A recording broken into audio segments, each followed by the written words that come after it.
চলে এসেছি বাড়িতে, এসে স্নান টান করে একটু চা খেলাম, খেয়ে একটুখানি শুলাম। এবারে এই যে মায়ের পুজো দেওয়ার ফুল টুল সব বার করেছি। সোনাকে যার জন্য পুজো দিতে গেছি সেই সোনাকে আমার দিতে হবে। প্রচণ্ড কষ্ট হয়েছে। কেন কষ্ট হয়েছে জানো তো?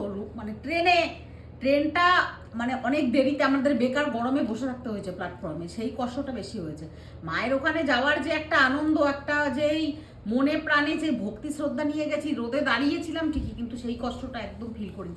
আর এত সুন্দর সিস্টেম ওখানে, মানে এখনো যে ওখানে কোনো পান্ডা হয়নি বলেই এত সুন্দরভাবে, এত সুন্দর ভক্তিভাবে পুজো দেওয়া যায়। আর দাঁড়িয়ে কি সুন্দর দেখা যায়। তারাপীঠে তো আমি বহুবার গেছি, ধাক্কা মেরে মাথা ঠুকে এইভাবে পান্ডারা পুজো করায়, ঠিক আছে?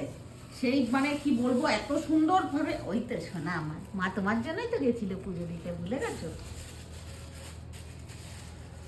সত্যি কথা, অনেকবার ভেবেছি যাবো যাবো, কিন্তু যেতে পারিনি। এবারে সত্যি মনে টেনেছে, যেতে পেরেছি। জয় বড় মায়ের জয়, জয় মা।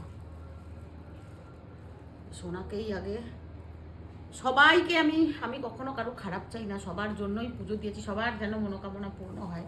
তো তোমাদেরও অধিকার আছে, তোমাদেরও মনোকামনা সমস্ত কিছু বড় মা যেন পূর্ণ করে।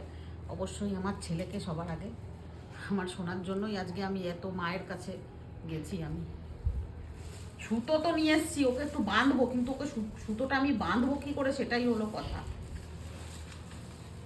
এই যে প্রসাদ, বাবুকে একটু সামান্য প্রসাদ আমাকে দিতেই হবে। এই যে মা, এই যে প্রসাদ মা, হ্যাঁ বুঝেছ? এই দেখো সুতো কিনেছি। মানে আমরা এমনই, আমার মানে আজকে মানে কি বলবো ভাগ্য, দুটো দোকান থেকে, একটা দোকান থেকে ডালা নিয়েছি, একটা দোকান থেকে এই সুতো নিয়েছি। তো দুটো দোকানেই আমাকে চেনে দুজনাই। প্রথমে ওনারা বলছেন কি, আপনি নৈহাটির কোথায় থাকেন? খুব চেনা চেনা লাগছে। আমি নৈহাটিতে থাকি না, আমি নৈহাটিতে পুজো দিতে এসেছি ফার্স্ট টাইম, আমি আসানসোলে থাকি। বলছে আচ্ছা আপনি রানীগঞ্জে থাকেন? আমি বললাম হ্যাঁ। তো বলছে আমরা আপনার ভিডিও দেখি, আপনার স্ট্রাগল আমার এত ভালো লেগেছে। আর আমি কখনো ক্যামেরা, বিশ্বাস করো, আমি এই বড় মায়ের ওখান থেকে পুজো দিয়ে এসে মিথ্যা কথা বলছি না। যদি কেউ ভেবে থাকো তাহলে ভিডিও করেননি কেন? এই যে এখনো হাতে আমার সুতো আছে। দুটো দোকানেই, একজন তো কার্ডও দিয়ে দিয়েছে দোকানদার, দুজনাই চিনতে পেরেছে। দেখা করতে এসছে লাইনে, আর বারবার বলছে আমাদের বাড়ি চলুন, আমাদের বাড়ি। একজন যে দিদির দোকান থেকে সুতো নিয়েছি, ওই দিদি পৌরসভায় চাকরি করেন উনি। তো আজকে রবিবার উনি দোকানে বসেন, ওনার বাড়ির সামনে আমাদেরকে বলেছে কালী পুজোর সময় আসুন অবশ্যই। আর যেই দোকানে ডালা নিয়েছি সেই মানে ওই দোকানদারের মহিলা, উনিও চেনে, ওই দিদি ভাইও চিনতে পেরেছে। তো যাই হোক, ভীষণ ভালো লাগলো। আর আসলে পুজো দেওয়ার তো একটা লাইনে দাঁড়িয়েছিলাম, তো সেখানে কি ক্যামেরা করব, তবে ভীষণ ভালো লাগলো যে একজন হোক, দুজন হোক, তিনজন হোক, কিন্তু চিনতে তো পেরেছে মানুষ, ভালোবাসে মানে দেখে, এটাই বিশাল ব্যাপার। তো এই যে বড় মায়ের এখানে পুজো দিলাম।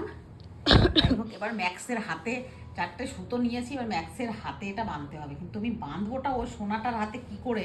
সোনাটা আমার হাতটাই না উঠিয়ে দেয়। মামা একটুখানি এখানটা বেঁধে, এই দেখো কোঅপারেট করো বাবা। এটা তোমার জন্য মা পুজো দিয়েছে না, হাতে একটু বেঁধে দেবো। ওমা মুখে বাঁধে না, এটা হাতে বাঁধে, মুখে বাঁধে না বাবা।